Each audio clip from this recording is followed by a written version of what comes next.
This is the story of Mike and Angie. Mike Polimac and Angie Pauls. A couple from Grimsby, early 50s, and they're having marital problems. Mike really wants out. He's got a mistress and she's pregnant.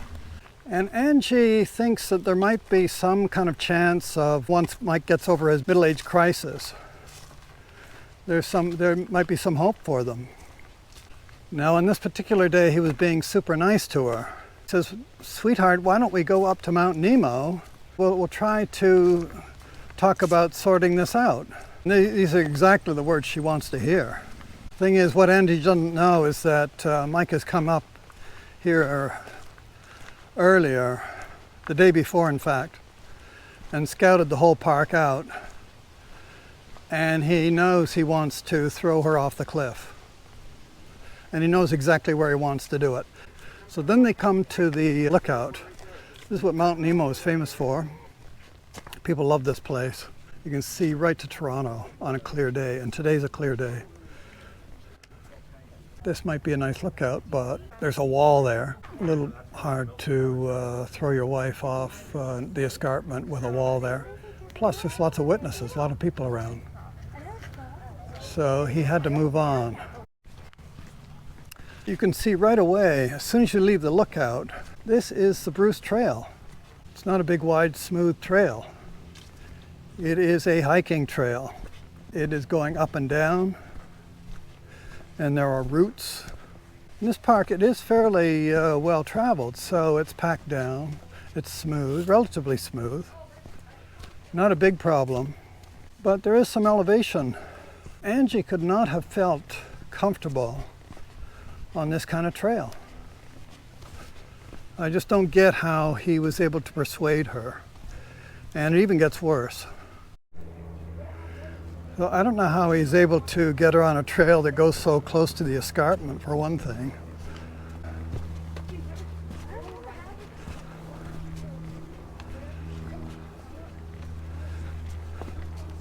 I mean, look at this.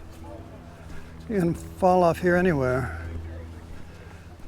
And look at these holes.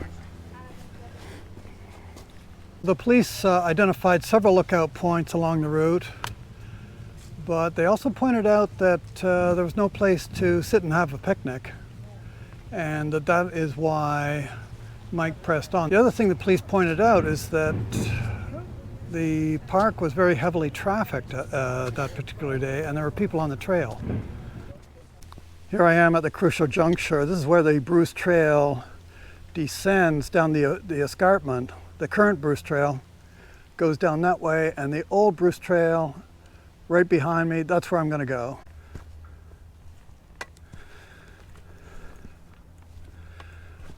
Well, this really took some research to find this spot.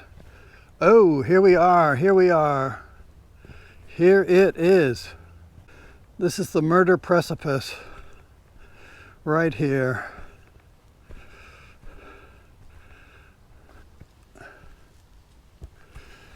Wow.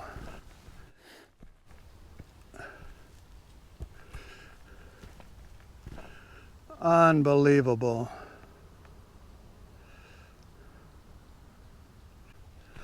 What a scary place to fall to your death.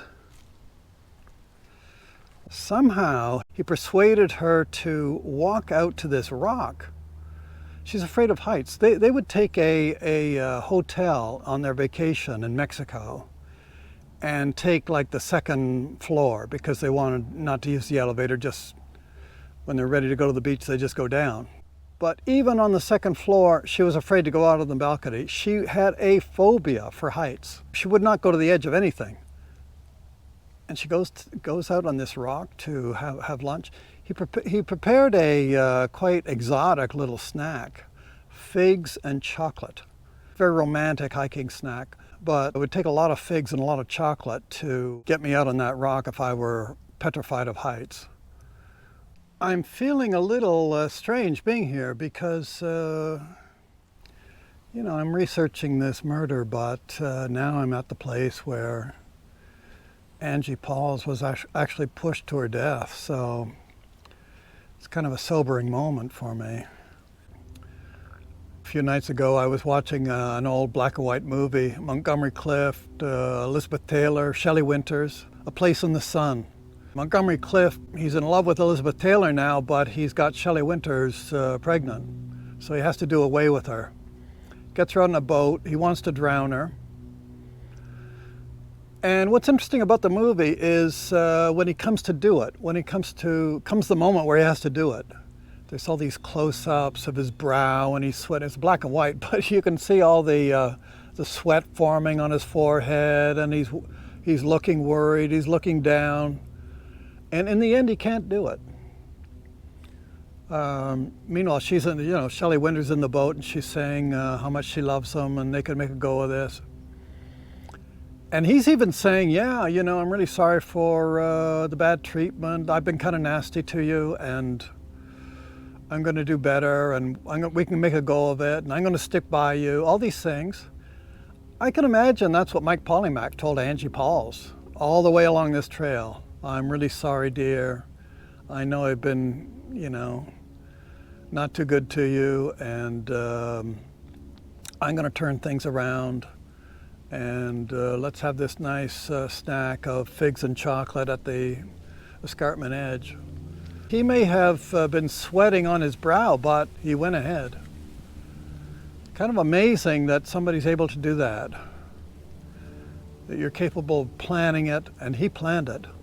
But not just plan it, but go through with it. And then once she was over the edge, he went down the side. I'm not going to try this, but there is a route down. If you're careful, you take your time. Now, he said he was panicked and he ran down, he slid down. You can't slide. You can't slide down to your backside on that. There's no way. That was his story. First, I did think it was an accident, but his story was so inconsistent. The other thing they noticed is that his clothes were clean. So he took his time.